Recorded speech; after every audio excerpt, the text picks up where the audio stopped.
Thank you for downloading this VintageRadioshows.com podcast.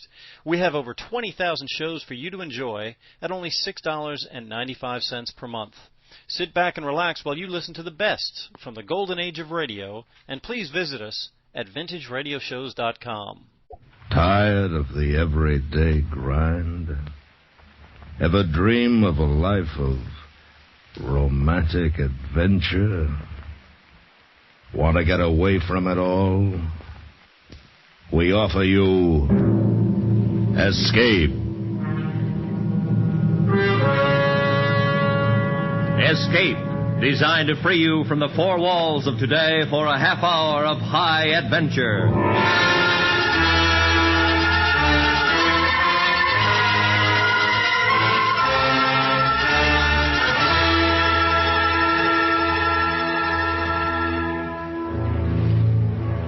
You are standing in a darkened room in the heart of Russia's dread Lubyanka prison, your mind tortured into blankness, while across a desk from you, happily smiling at you, is the chief of Russia's secret police, who intends to drive you to insanity or to death.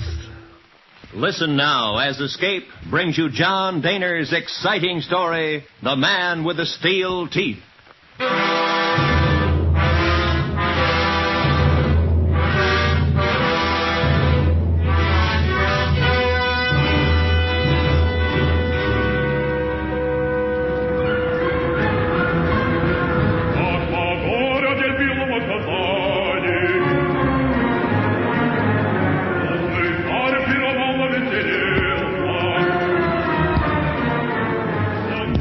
It began on the evening of April 29th. I was seated in my box at the Bolshoi Opera in Moscow, listening to a particularly fine performance of Boris Godunov, when I felt a slap on my shoulder.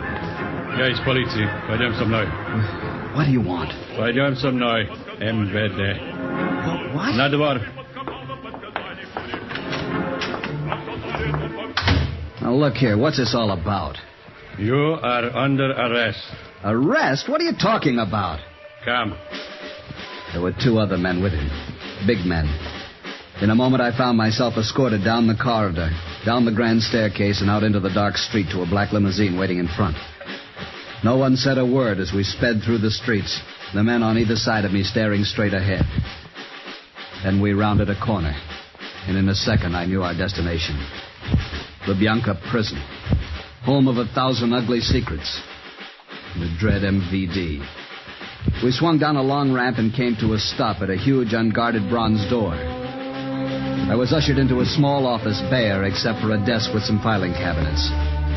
A small, round man in a drab gray suit was standing near the desk watching us. From there, I was taken through another door and steered down a long corridor. It was the cell block.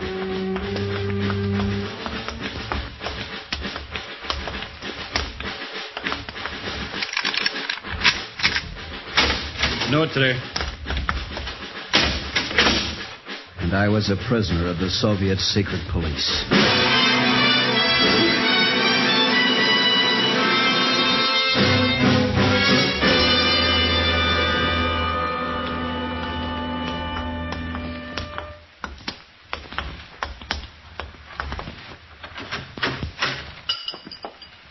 Artel Luttrell. Ah, Mr. Luttrell, how nice. Please come in. Sit down. I was with you in a moment. My breakfast, you see. Sit down. Товарищ начальник. Иди сюда, помоги мне кушать селедку, а? Да, товарищ Головин, я уже завтракал. Большой завтрак. Только что кончил. Ерунда. Как ты можешь заказать такой прекрасный балтийскую селедку? Возьми немножко хлеба. Да, спасибо. Балтийский, да? Now, just a minute. I've been here for 2 days without a word as to why I've been arrested. I want an explanation. Море холодное и рыба. Look, I'm an accredited correspondent. My papers are in order. You know that. Now, what about it? Зубья с этим ножиком. Я разумею, он тоже завтракал. I gave up.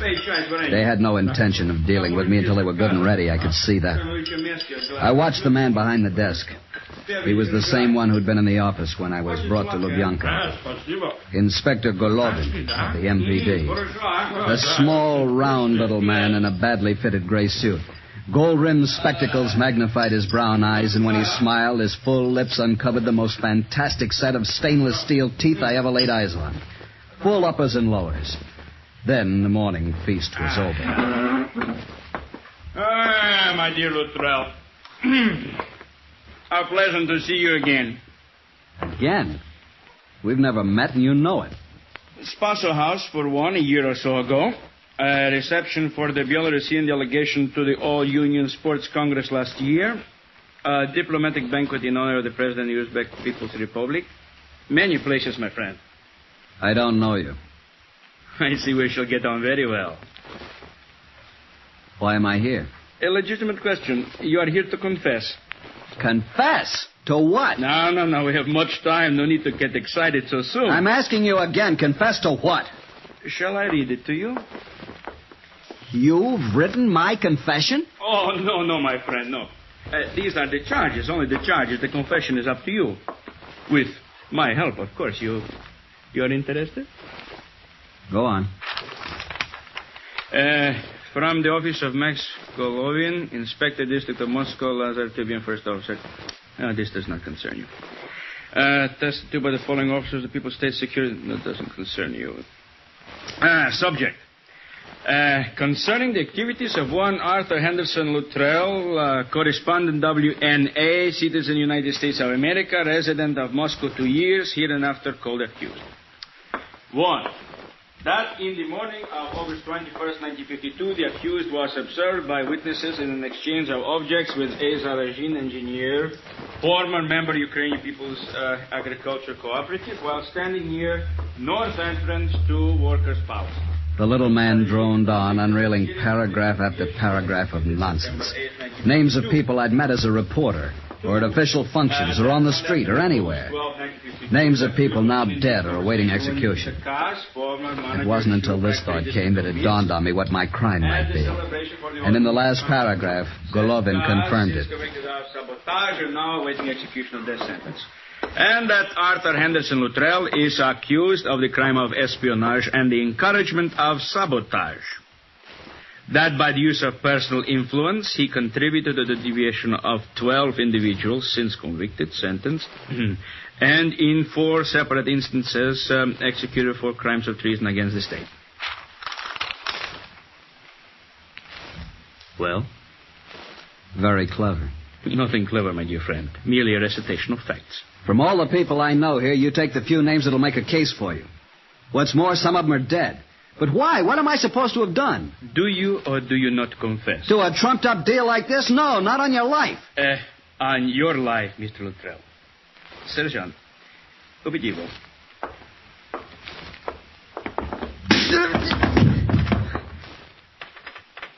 You have been asked the question, my dear boy. Do you or do you not confess? Go to the devil. Еще раз. Confess. No. Confess. Confess.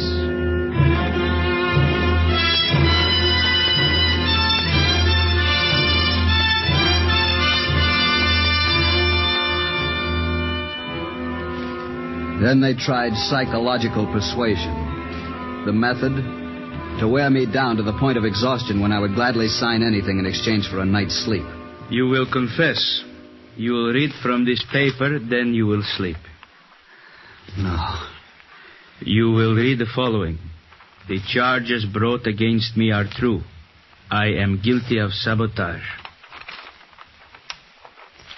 Read it, Mr. Luttrell. I am guilty. Read it. I am guilty of sabotage and the use of personal influence to encourage political deviation and sabotage in others. Go on. Then you will sleep. Go on. In the instances of Nikita Kaz, Alexei Zarajin, Anton Chvernik, in Mikhail Bagratin. I was unquestionably a primary factor in... No, it's not true. It's not true. I will not...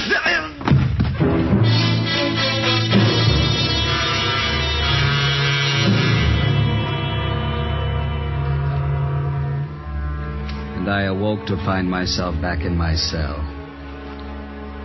Then I noticed something was strange. Something different about my cell, an unnatural stillness. It took an effort to focus at the moment. Then I saw what it was. My cell door was open. Just a crack. But it was open.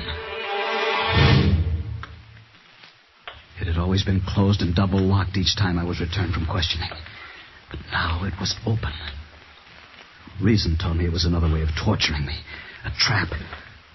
But I had to try. Cautiously, I stepped out into the broad corridor. I moved past the line of cells. If I could reach the bronze doors. The bronze doors. Outside. Escape.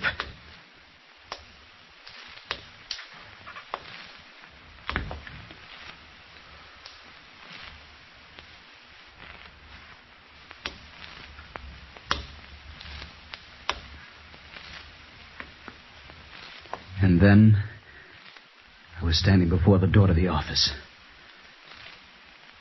It was too easy. They'd be waiting on the other side. They'd be there.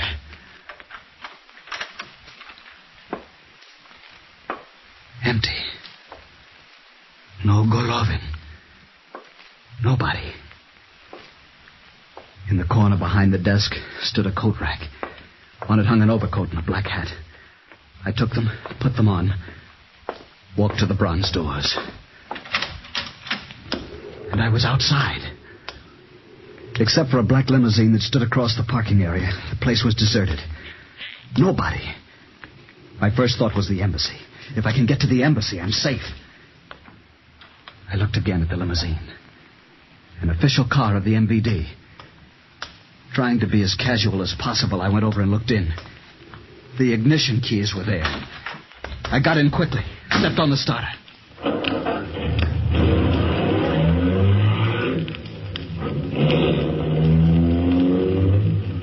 I drove carefully, alive to the fact that the city had 1,000 eyes. It was early morning. A few cars were on the street. The commissars and sub-commissars, associate commissars and their assistants.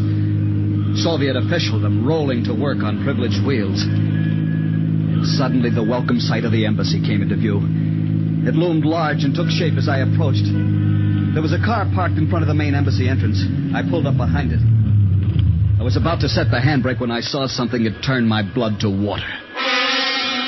Not 40 feet from me, leaning against the stone post of the entrance gate, was a man in an overcoat. He was absorbed with a small hand mirror in which he was examining his teeth. Probing here and there with his forefinger. It was Inspector Golovin.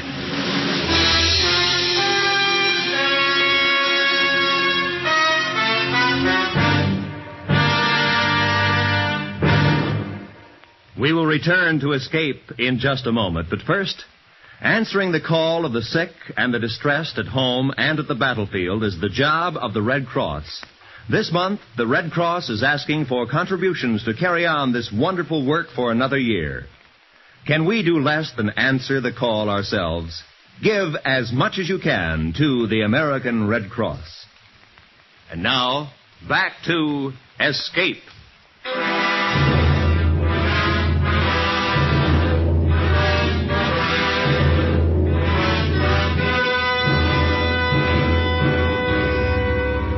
I slid down in my seat.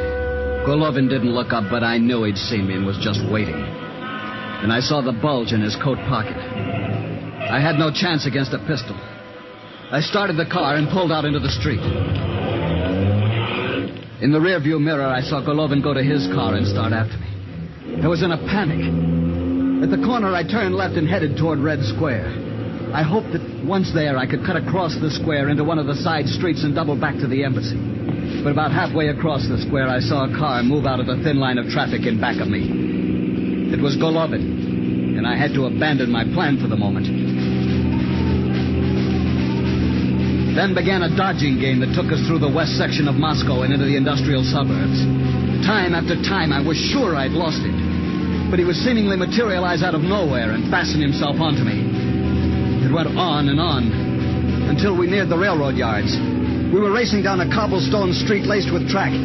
Golovin was closing on me fast. He called my name as his car came alongside, then began forcing me off the road. There was only one way out. I whipped my wheels to the right and skidded onto a bridge. I picked up speed and in a while found myself in open country with Golovin nowhere in sight.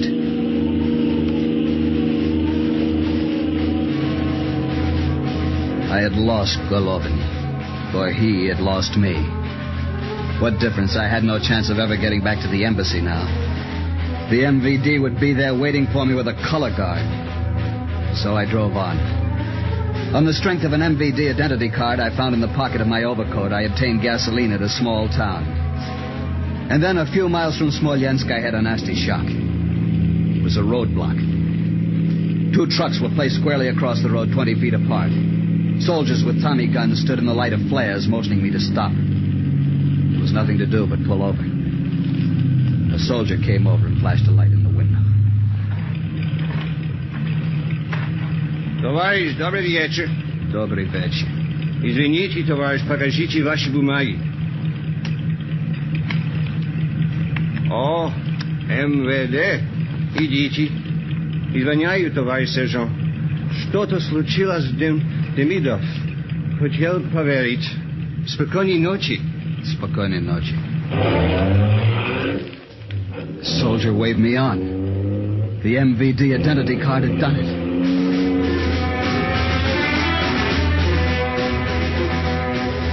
I drove steadily the rest of that night and all the next day. Late the following night, I reached the outskirts of Warsaw. The time had come to abandon the MVD car. It had served its purpose, but by now the entire secret police undoubtedly was alerted to watch for me. So I left it at the side of the road and started walking. In half an hour, I was at my destination, the apartment of an old friend. I was on the ragged edge, needed rest.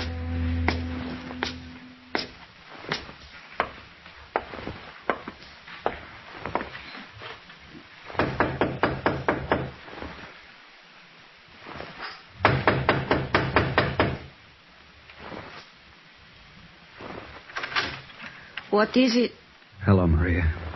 Chicago. May I come in? Oh, Chicago, you are a ghost. Yes, come in. I'm very tired. Sit down here, my darling. Oh, how good that feels. I will make some tea for you. Such a surprise to see you, my Chicago. What has happened to you? Are you not in Moscow? No, of course you are not in Moscow. You are here. Why are you here, Chicago? Chicago? Chicago. Already you are sleeping. That is good. You sleep, my darling.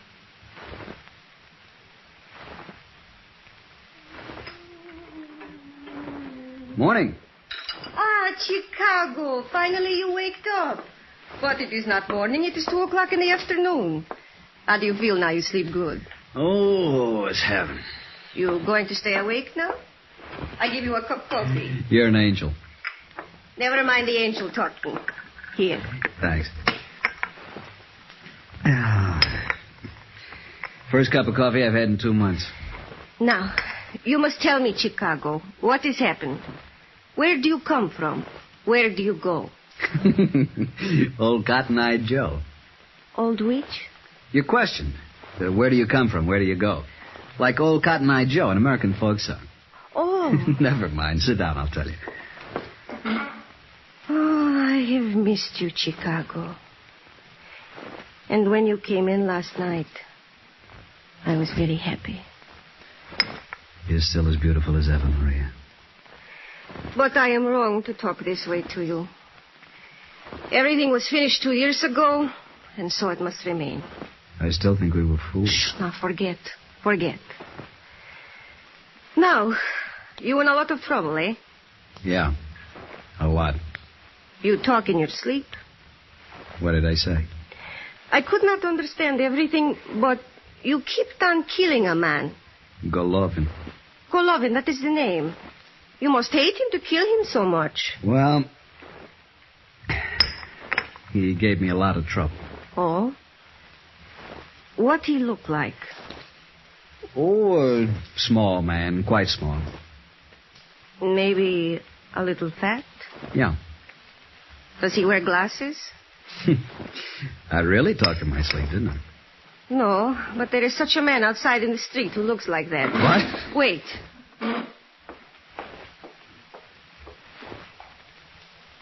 He's still there. Come, look, but be careful. Don't let him see you.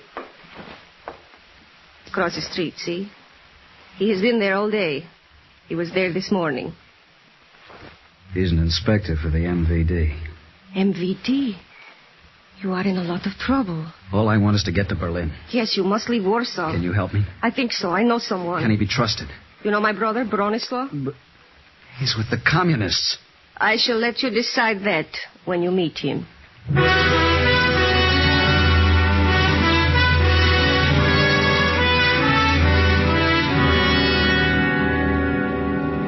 And remember to use the pistol only as a last resort. So, go over your cards again, and we shall see if you know them. The personal identification card. Tak. Gasoline ration card. Tak. ID badge where I work. Inspector for State fisheries. Tak. Travel permit. And work record. Good. Now we go. Maria, I don't know how. Shh. Not one word from you. You saved my life, Maria. I'll never forget. So, give me a kiss now. Come now, let us go. Goodbye, my beautiful Chicago. Goodbye.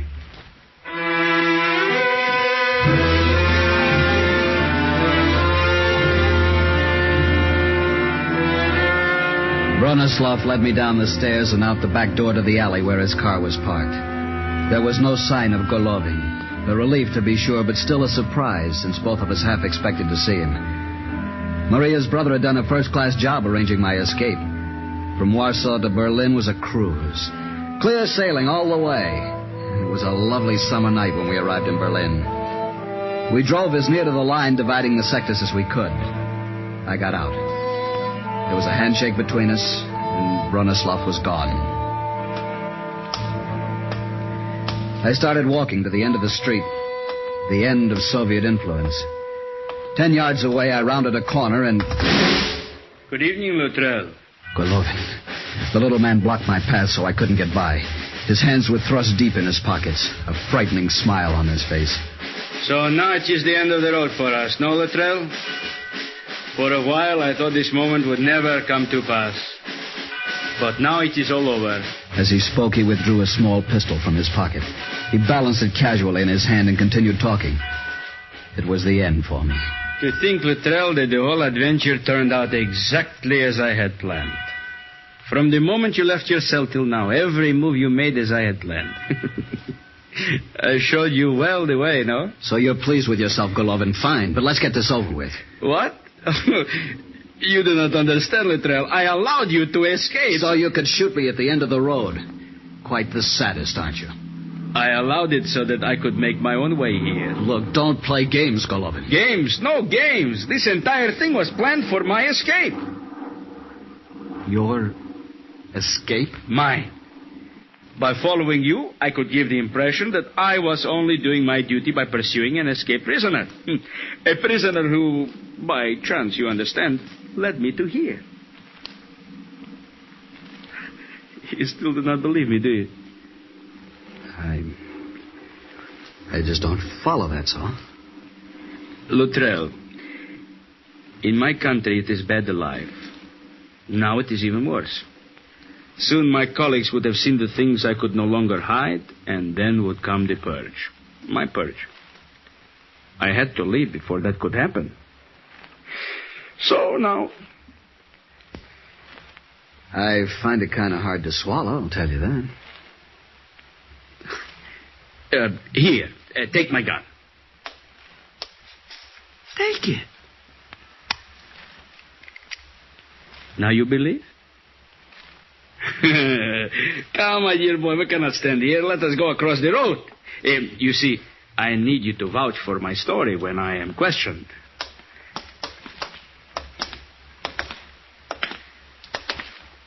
One thing, Golovin. Uh-huh. What would you have done if you'd found that your colleagues were closing in on you? I would have seized you immediately and taken you back to Lubyanka. You were never exactly what you would call safe, Mr. Luttrell. You were my insurance. Yeah.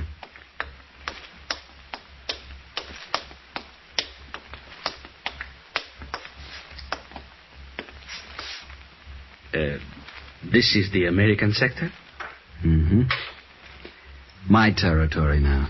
Oh, then we must seek the military police, and I give myself up. Yeah. Yeah, I guess they would like to have a talk with you.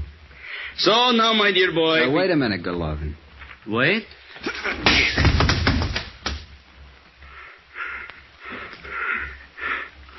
Why did you do that? A lot of reasons. You figure them out.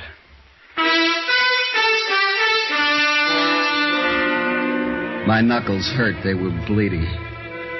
Golovin sat on the pavement looking stupid. I turned to go, and as I did, he took his hand from his mouth. His full lips hung slack, revealing his steel teeth bent grotesquely out of shape. I shuddered and went to find the military police.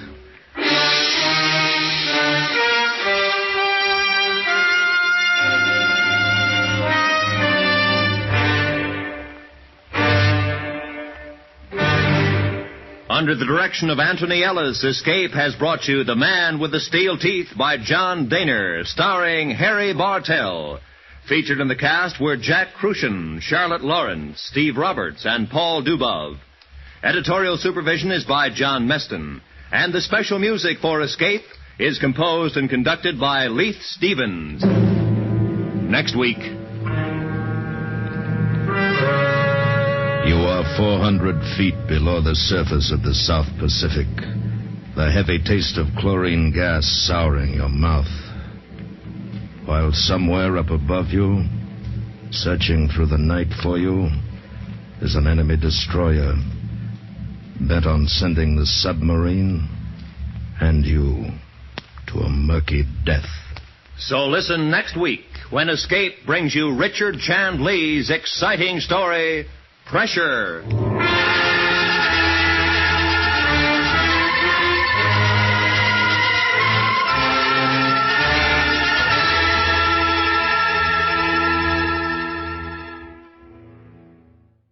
Thank you for downloading this VintageRadioshows.com podcast. We have over 20,000 shows for you to enjoy at only $6.95 per month. Sit back and relax while you listen to the best from the golden age of radio, and please visit us at VintageRadioshows.com.